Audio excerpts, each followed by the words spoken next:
Start. परंतु जहां कोई प्रथम अपराधी किसी द्वितीय वर्ग मजिस्ट्रेट द्वारा, जो उच्च न्यायालय द्वारा विशेषतया सशक्त नहीं किया गया है, दोष सिद्ध किया जाता है और मजिस्ट्रेट की यह राय है कि इस धारा द्वारा प्रदत्त शक्तियों का प्रयोग किया जाना चाहिए, वहाँ वह उस भाव की अपनी राय अभिलिखित करेगा और प्रथम वर्ग मजिस्ट्रेट को वह कार्यवाही निवेदित करेगा और उस अभियुक्त को उस मजिस्ट्रेट के पास भेजेगा अथवा उसकी उस मजिस्ट्रेट के समक्ष हाजिरी के लिए जमानत लेगा और वह मजिस्ट्रेट उस मामले का निपटारा उपधारा 2 के द्वारा उपबंधित रीति से करेगा। जहां कोई कार्यवाही प्रथम वर्ग मजिस्ट्रेट को उपधारा 1 के द्वारा उपबंधित रूप में निवेदित की गई है, वहां ऐसा मजिस्ट्रेट उस पर ऐसा दंडादेश या आदेश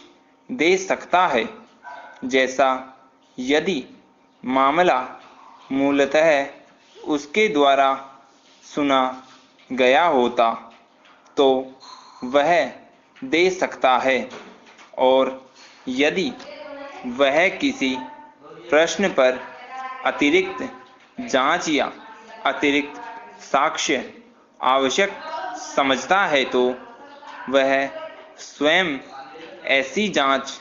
कर सकता है या ऐसा साक्ष्य ले सकता है अथवा ऐसी जांच किए जाने या ऐसा साक्ष्य लिए जाने का निर्देश दे सकता है। Paragraph change. किसी ऐसी दशा में जिसमें कोई व्यक्ति चोरी, किसी भवन में चोरी, बेईमानी से दुर्विनियोग, छल या भारतीय दंड संहिता 1860 का धारा 45 के अधीन 2 वर्ष से अधिक के कारावास से दंडनीय किसी अपराध के लिए या केवल जुर्माने से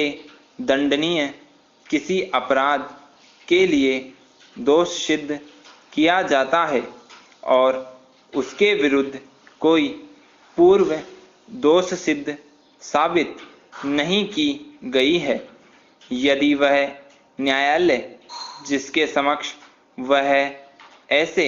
दोष सिद्ध किया गया है ठीक समझे तो वह अपराधी की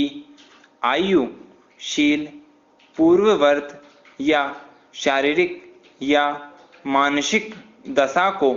और अपराध की तुच्छ प्रकृति को या किन्हीं परमिशनकारी परिस्थितियों को जिनमें अपराध किया गया था ध्यान में रखते हुए उसे कोई दंडादेश देने के बजाय सम्यक भर्त्सना के पश्चात छोड़ सकता है। इस धारा के अधीन आदेश किसी अपील न्यायालय द्वारा, उच्च न्यायालय या सेशन न्यायालय द्वारा भी किया जा सकेगा जब वह अपनी पुनरीक्षण शक्तियों का प्रयोग कर रहा हो। जब किसी अपराधी के बारे में इस धारा के अधीन आदेश दिया गया है तब तक उच्च न्यायालय या सेशन न्यायालय उस दशा में उस न्यायालय में अपील करने का अधिकार रखता है। अपील किए जाने पर या अपनी पुनरीक्षण शक्तियों का प्रयोग करते हुए ऐसे आदेश को अपास्त कर सकता है और ऐसे अपराधी की उसके बदले में विधि के अनुसार दंडादेश दे सकता है, परंतु उच्च न्यायालय या सेशन न्यायालय इस उपधारा के अधीन उस दंड से अधिक दंड न देगा जो उस न्यायालय द्वारा दिया जा सकता था जिसके द्वारा अपराधी दोष सिद्ध किया गया था। स्टॉप।